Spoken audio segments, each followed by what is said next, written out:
is in fact England. The eagle's wings on top of the lion are none other than the United States of America.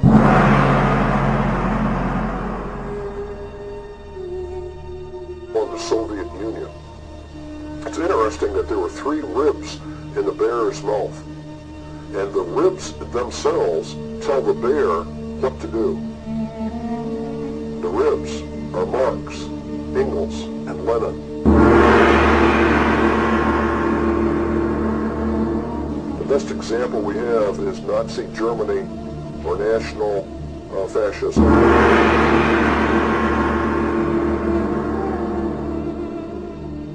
Not a nation. It's not a state.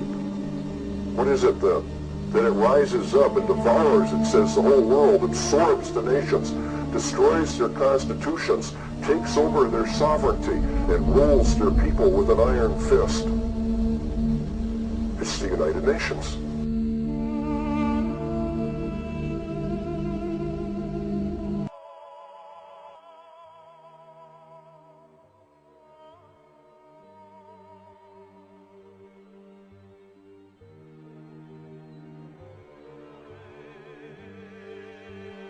From 1945 and the end of the war through 1989 and the end of the Cold War, we had a worldview.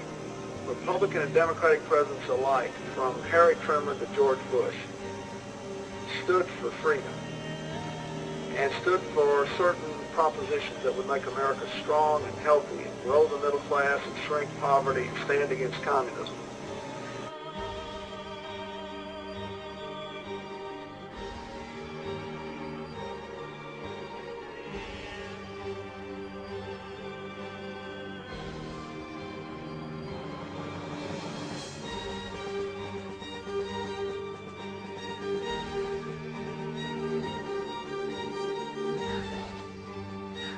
I'm the decider, and I decide what is best.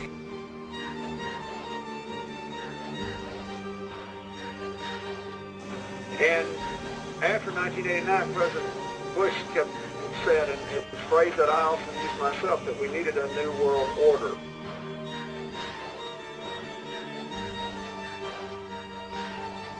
We have before us the opportunity to forge for ourselves and for future generations a new world order.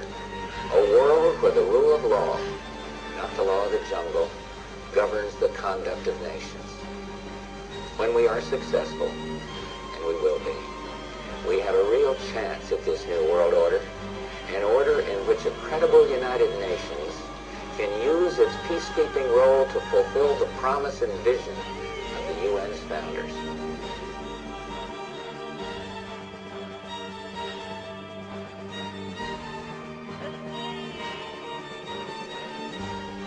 It is too late for Saddam Hussein to remain in power. We will tear down the apparatus of terror, and we will help you to build a new Iraq. This one. Get in there. Get the fucking floor! Get out of the fucking floor! Get out of the fucking floor! Bring this foot out! Face fucking front! I used to do that until it's out. Face the fucking front! Get down!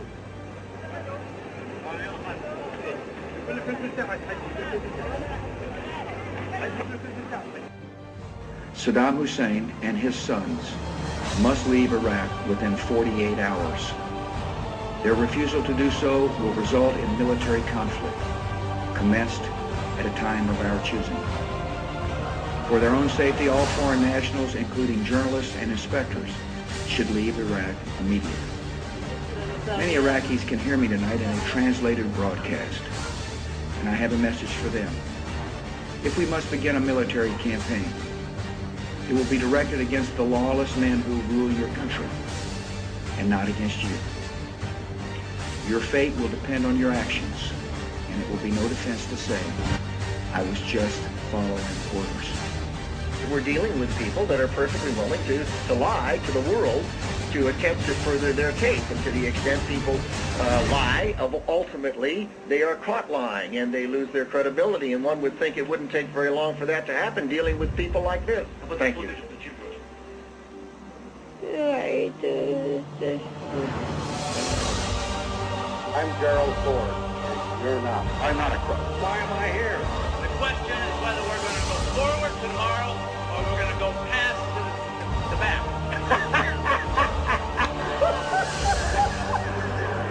You ain't seen nothing yet.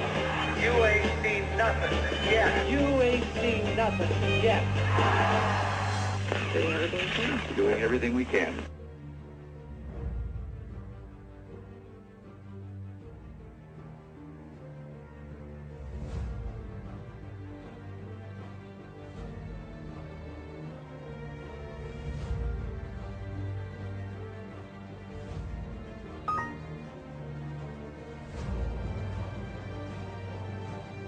Jesus. I'm the second coming of Christ. Tonight on CBS 42 News at 10. 75 years ago, a plague was sent upon the world and covered the nations of Eastern Europe like a dark cloud. Ladies and gentlemen, a more benign but equally insidious plague has fastened itself upon the families of America.